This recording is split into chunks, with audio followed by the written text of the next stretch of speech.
So, quick warning before we begin this masterpiece. This story contains a lot of gore and violence, there's blood, there's some swearing, and there's some references to sexual activity. Nothing explicit, but still. All this just to say viewer discretion is advised. Younger viewers may want to stay away from this one or watch at their own risk. For everyone else, let's do this.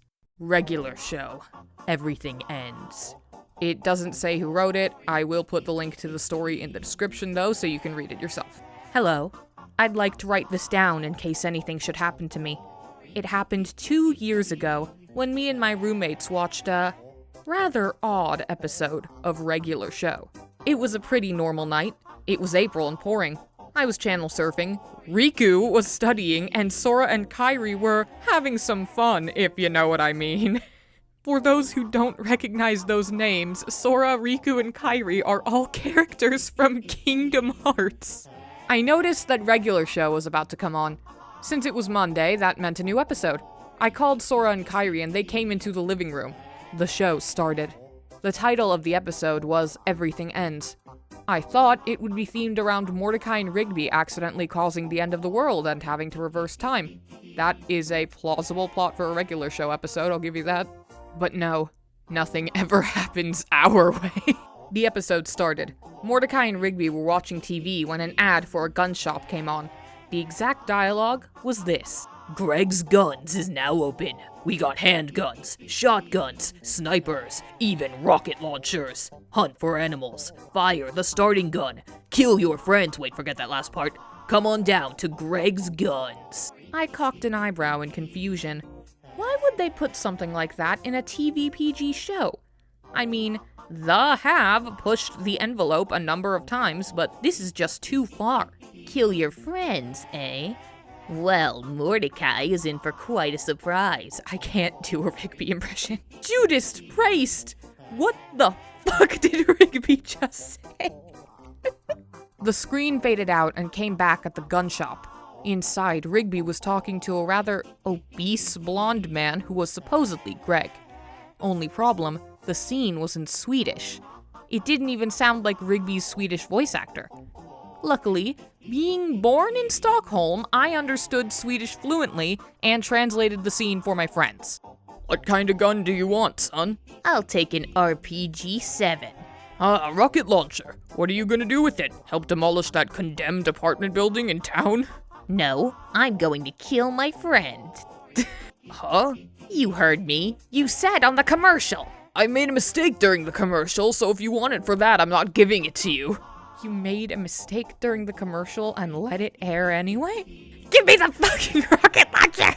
Rigby pounced on Greg. He took a chainsaw from absolutely nowhere and chopped off Greg's testicles, causing him to die of blood loss. The blood didn't even look like part of the scene. It looked real, like hyper-realistic. We got one. We got a hyper-realistic blood in a creepypasta. Let's go! Rigby stormed out of the shop, and it faded to black. The scene transitioned back to the park. It looked creepy. Trees and grass were dead, and the chimney on Pops' house was spouting fire. Rigby opened the door. He had blood on his face. He called for Mordecai, now in English again. Mordecai came downstairs, asking Rigby what he wanted, not acknowledging the blood on his face. Rigby told him to stay there.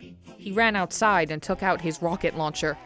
He smoked a blunt and aimed the rocket. He pressed the trigger and fired. The rocket hit the house through the door. Inside, Mordecai was struck by the missile. He was completely disintegrated by it, his blood and guts realistically flying everywhere. We get a shot of the house from the outside. The explosion looked very real, and blood was spouting from it. Mordecai and Pops' heads landed next to Rigby, who laughed in a demonic tone. Kairi ran out of the room, and Sora followed her, so it was just me and Riku Kingdom Hearts. I told him what we were seeing couldn't be viewed by human eyes ever again in time. Back to the episode. Rigby was on a rampage. He fired rockets everywhere. Adults, children, and even babies' body parts flew around. Rigby aimed the rocket launcher at Benson's apartment building. He fired and the building exploded. Benson's dead body landed right next to Rigby. Rigby then said in a demonic voice. The universe is done for. Everything is destroyed. Now I begin my conquest to destroy all, helped by Satan, starting with your universe. He pointed at the viewer. You, the one watching this episode, will be dead very soon. Remember this. Everything ends. He fired the missile at the screen and the TV shut off. Riku vomited, and I ran to my room. The next day, Sora called me into the living room. Apparently, he saw some graffiti on our apartment building side, and it seemed it had something to do with the episode. He led us outside and showed us the graffiti. It looked as if it were written with dried blood. It said, "Slowly, the universe will succumb to my power." Riku sighed and thought out loud, "Did any other people watch the episode?" Kairi pulled out her cell phone and called the network heads, as her cousin was a storyboard artist for Young Justice and formerly Teen Titans, so that gives her a direct line to the heads of Cartoon Network. She talked for a couple minutes, then raised her eyebrows in worry. She then became enraged and threw the phone into an alleyway. What happened?" Sora asked her, worried. She replied, "They don't know anything about the episode. They said that Rage Against the TV was playing." I grunted, walked toward her phone. It wasn't broken, despite being thrown in an alleyway, and called the network heads. I asked them if I could talk to J.G. Quintel, the creator and voice actor of Mordecai. And they said yes, apparently. "Hello, can I help you?" Quintel questioned. I replied, "Yes. Do you know anything about a regular show episode called Everything Ends?" There was a pause and he responded, Yeah. Me and a few of my friends made it for fun back in 06. Looking back at it now, it disgusts me. Disgusts me to the core. I don't know how I could make something that sadistic."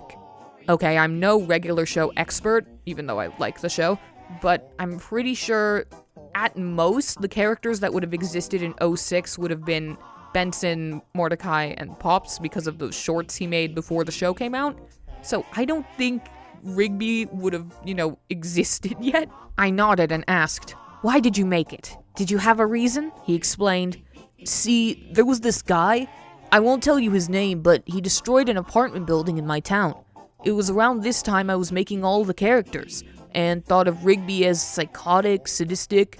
Basically, the series would revolve around Mordecai trying to turn Rigby's life around.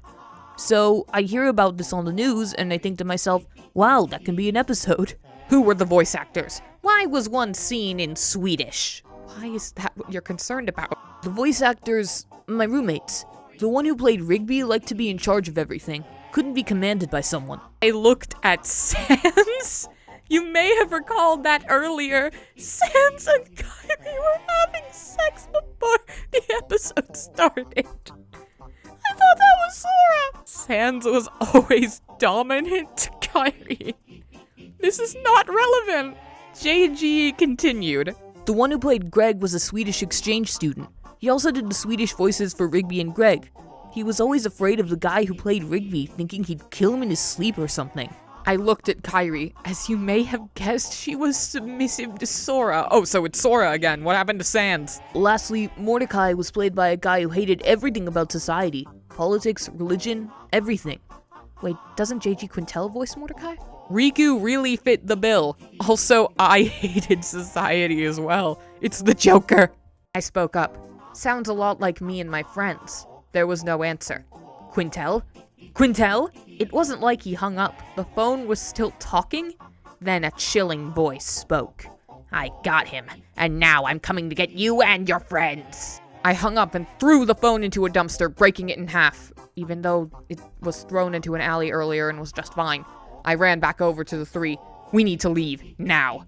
I explained the entire situation to them, and they believed me. Okay, I believe you. We took what we needed and drove out of town.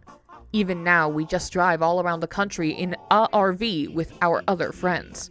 We make money by performing concerts in a band called The Lowlives. I play vocals, Sora and his half-brother Roxas play guitars, Kairi plays drums, Riku plays bass, Kairi's adopted cousin Naminé plays turntables, and our friends Axel and Shion play percussion. I need to emphasize to all of you that these are all Kingdom Hearts characters. I kept the episode on a VHS tape. Recently, I tried to show it to the others, but all that came on was Rage Against the TV. To this day, I still think that TV was possessed or something. Remember what I said about never being seen by human eyes again? I was right. On a Friday the 13th in July, Roy took a Miami Herald from a 7-Eleven in Miami. The headline read, "Apartment Destroyer Strikes Again." Chills ran down Roy's spine as he read the article. It said the killer had a pet raccoon, and the raccoon had stepped on the man's rocket launcher. It fired and hit an apartment building. Roy and the others' old building, to be exact.